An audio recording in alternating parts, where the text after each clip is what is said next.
these 7 features of the Supreme Personality. Why one should meditate upon Sri Krishna? And he's mentioning, this has been acronymed as Krishna himself. So Krishna, he is the knower of everything.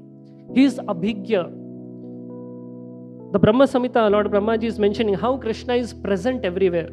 You can know some things only when you are present there, right? If I am present here, I can see how these devotees are, plucking tulsi leaves. If I am not present here, I can't understand how this process is being done, right? Similarly, only if someone is present at a particular place, he can understand how things are being carried out. And Brahmaji is mentioning Krishna is present everywhere. Andantarastha paramanu chayantarastam. He is present inside every atom, and he is present in the space between 2 atoms. And because Krishna is present everywhere, omnipresent, he is Abhigya. He is aware of everything. He is aware of the past, the present and future, and he is also present in everyone's heart. Sarvasya chaham hridi sannivishto. And therefore, one should, this comes as a sort of relief that yes, because Krishna is present everywhere, he is also aware of the difficulties and challenges that as a spiritual practitioner I am going through. And therefore, Krishna is not a sadist who takes pleasure in seeing, I know what you are going through, but I'll just be on the side and watch the difficult times you are going through. No, Krishna is not a sadist. Krishna is willing to offer all help.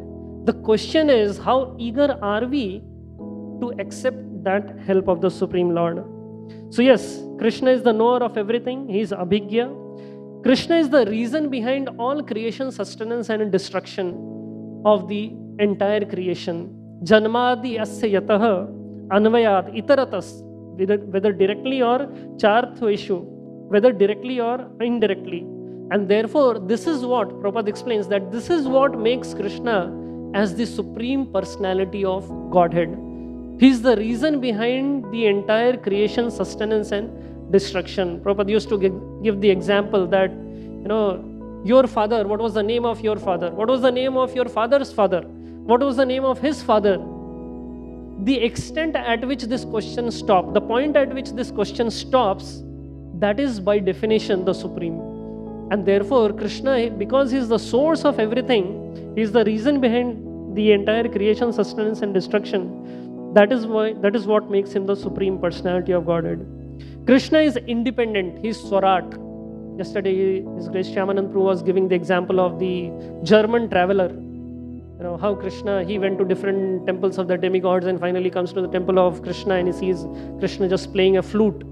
And that is when he understands that, Krishna is not obliged to do anything. Although everything is happening under his supervision, he is not questionable. He is not obliged to, one can't corner Krishna or one can't hold Krishna for anything. And therefore, he is completely Swarat, without any anxiety, without any obligations and without any bindings.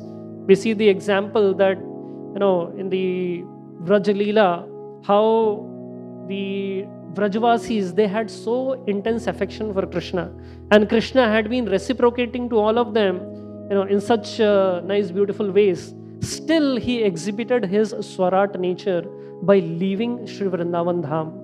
That he is not subjected, he is not obliged by anything, period. Nothing can hold him back. He is completely independent.